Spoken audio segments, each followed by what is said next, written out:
Okay, we're going to talk about the equation for stress in this video. Stress equals force over area.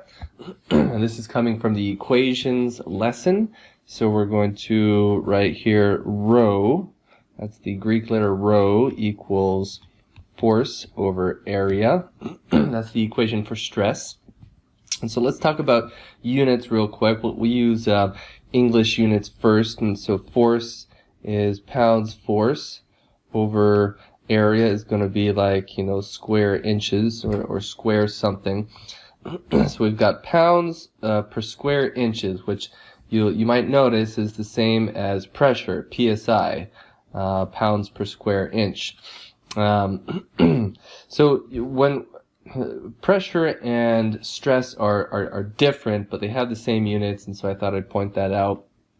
But when we're looking at stress, we're often looking at it because we want to compare it against a known stress value, and often that known stress value is what's called either a yield stress or a tensile stress.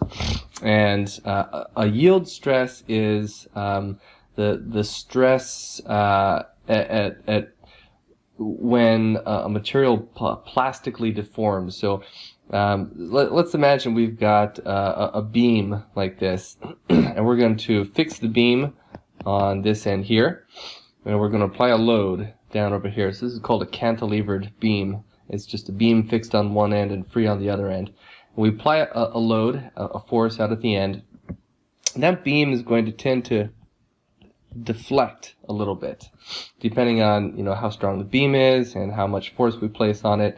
And if we put a lot of force on this beam, it might bend kind of like that, and then just spring back into its original shape. And if that's the case, we know that the beam has not been plastically deformed. We know that it has been elastically deformed because it springs elastically right back to its original shape. But if we push that beam down and it stays, bent like that, then we know the beam has been plastically deformed, which the name plastically deformed could be confusing if you think, well, is that only specific to plastic? No, it's not. It's specific to whatever material you're working with. For our purposes as mechanical designers, typically we're talking about plastic or metal. But the word plastically deformed does not refer to only plastic materials. It spans all materials. So if our beam does not return to its original shape, we know that it has been plastically deformed. So the material property that tells you whether or not a material will be, or tells you at what point a material will become plastically deformed, is called the yield stress. And yield stresses are specific to different materials. So, for example, aluminum, you might have a yield stress of, I don't know, I think it's maybe around 40,000 PSI. I need to look that up to be sure. But you could say yield stress for an aluminum part is 40,000 PSI. So you might have a beam or a rod or something, and you want to calculate, well, what is how much load or how much force can I put on this beam before it plastically deforms, before it reaches its yield stress. And so to do that, we would want to calculate the stress. Now, there are different types of stress. You could have a bending stress, or you could have a tensile stress. So, for example, that cantilevered beam problem we were just looking at, that would be that would be a bending stress. And there's an equation that helps you calculate what the bending stress is, the max bending stress for a beam. One that's a little bit simpler, and what we'll do right now is stress in tension.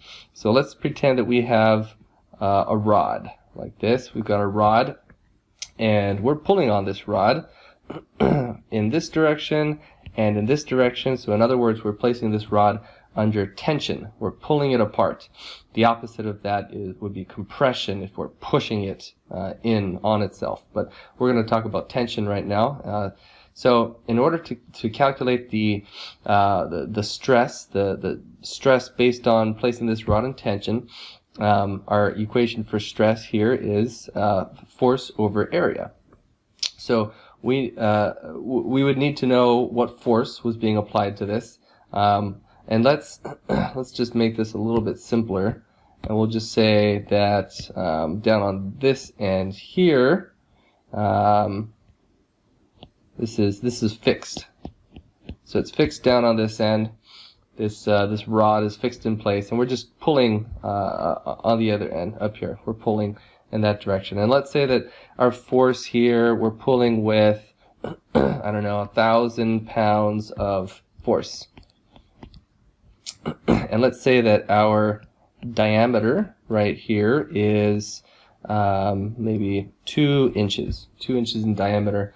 And let's say that this is an aluminum bar, and we know that the yield strength for aluminum is 40,000 psi. It's something around that much, but I don't remember the exact value. It's easy to look up online. So to calculate our stress in this rod here, we would take force over area. So we know our force is 1,000 pounds, and our area we can calculate based on the diameter. So area is pi r squared.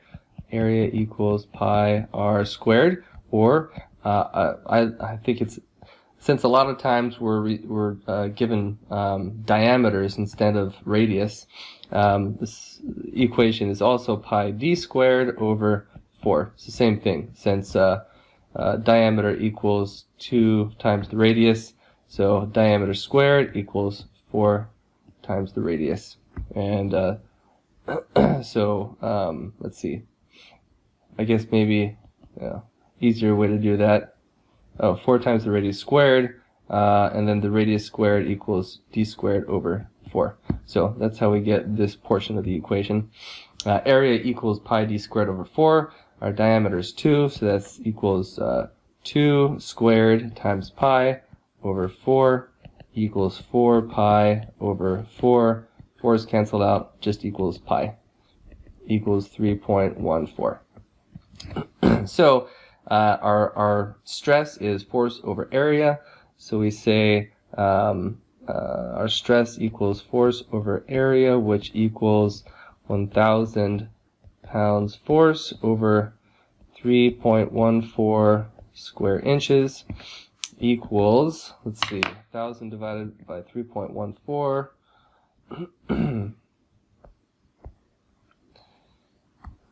1,000 divided by 3.14 is 318.5. 318.5 pounds per square inch.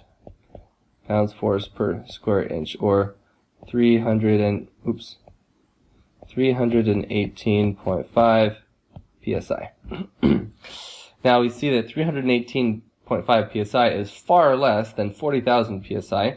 So we know that this bar of aluminum is nowhere near its plastic deformation point, and so we know that pulling on this with 1,000 pounds is not even going to come close to plastically deforming it, and that's how we would use this equation: stress equals force over area. If you found this content helpful, consider enrolling in our signature program at mypipelineacademy.com. Whether you're an individual interested in beginning a new career as a mechanical designer or a company interested in training your new engineering hires, our signature program helps students develop the practical skills they need to be productive mechanical design engineers. Seating is limited. We hope to see you there soon.